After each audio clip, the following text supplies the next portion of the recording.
the 3 developmental modes of trading. Now, I gave you the broad skill sets that you have to learn to create consistency. Well, those broad skill sets are within the 3, what I call 3 developmental modes of trading. There's mechanical trading, subjective trading, and intuitive trading. There's 3 stages. In other words, in mechanical, what you want to do is you want to trade with a rigid criteria that defines your edge. All execution decisions are made in advance of market activity. The market either conforms to your definition of an edge or not, and you execute your trades based on a plan. In other words, what you're doing in the mechanical mode of trading is you're limiting the number of variables that you're dealing with in the market. Because what you want to find out is this: you want to find out what works and what doesn't. This is where, to find out what works and what doesn't, you can paper trade. In other words, you can actually take a particular trading strategy and methodology and forward trade it with paper trading, or if you've got software that does the analysis for you, you can do it that way too. But it's better to probably paper trade it so that you're actually interacting with your particular variables that are defining an edge. So you're finding out what works and what doesn't. If you use an unlimited number of variables to define an edge, when you're trading randomly, you never find out what works and what doesn't. So you have to learn that. You have to have confidence in that. But the other part of it too is finding out whether or not your own personal psychology is made up in a way that you can actually execute that edge. And the problem with the execution part of it is that paper trading doesn't cut it. You actually have to have money on the line. And so what you do in the mechanical stage is that you use the mechanical stage as a means to learn trading skills. In other words, your focus is on skills and not necessarily on how much money you're making or not making. Because when you've acquired the appropriate skills, the money will simply just be a byproduct of those skills. And then what you do is that if you find that you cannot execute your plan, then you're going to have to get into a mode where you learn exactly how to do that, which is what we're going to get into later on. But the point is that what I recommend to people is that if they're having problems executing their trades, in most cases it's because their position size is too large. In other words, once they learn that there's a specific regimen in which they can learn to be consistent. You know, what they want to do is they want their cake and eat it too, sort of. In other words, they want to learn the techniques, but they don't want to cut themselves off from still making a lot of money.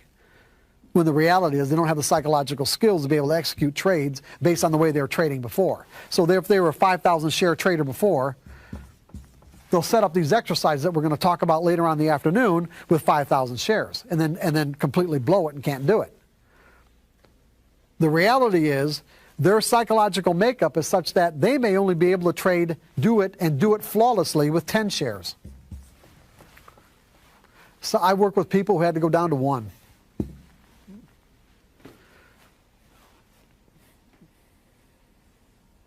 To be able to execute it flawlessly, they had to go down to 1 share.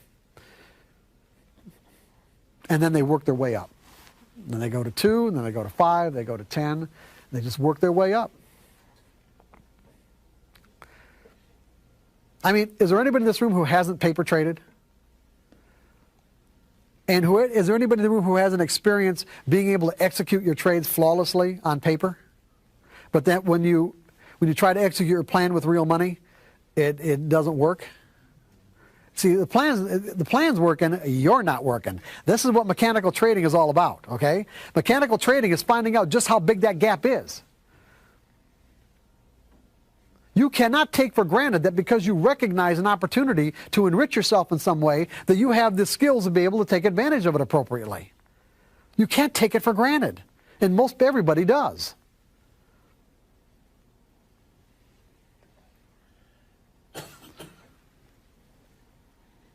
So mechanical trading gives you all this information.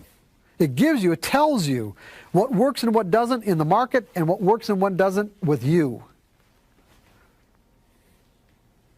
So that you know what you need to focus on to be able to make consistent money. You guys with me on this?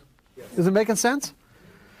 Okay, then you can evolve, if you want, to the subjective stage of trading, because you can make consistent money trading mechanically.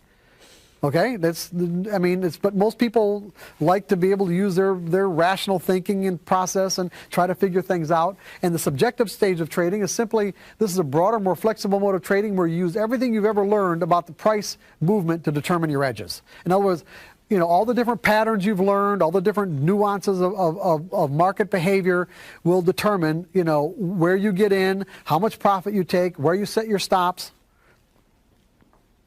You see, in the subjective mode of trading, if someone said to me, okay, I'm buying here and my stop is here, but the market's starting to come down to my stop, and I get out right here and I don't let myself get stopped out at my original spot. Truly, for someone who's evolved in the subjective mode of trading, that's all right. You can do that. Because you're not doing it out of fear, or you're not doing it out of the fact that you haven't accepted the risk. You're doing it because you recognize the pattern that the market is giving you is such that there's a high probability you are going to get stopped out, and so therefore you might as well just scratch your trade or get out with a little bit of a loss. It's not because you're afraid. There's a huge difference. You guys with me on this?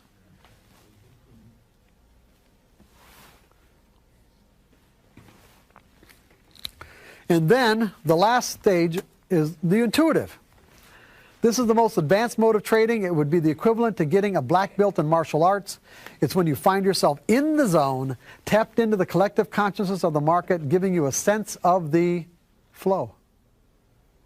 If you look at the market as being, a collection of individuals, you can tap into that. You can find yourself. It's not something you can will yourself into. You just find yourself into this zone where you're just seeing and doing things that you can't necessarily explain at a rational level.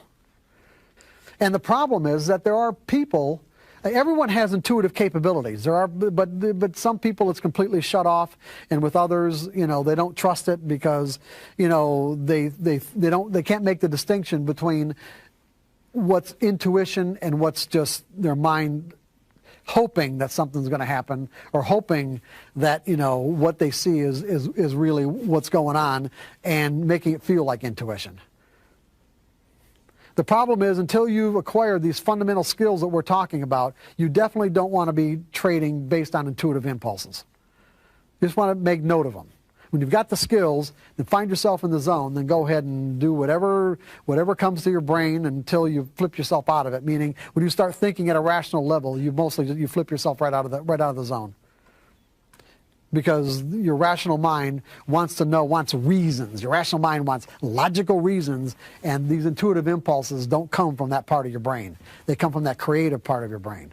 And by definition, creativity is bringing something forth that didn't previously exist. It may exist somewhere in the world or in the universe somewhere, but it didn't exist in your mind, and it's outside the parameters of what you already believe.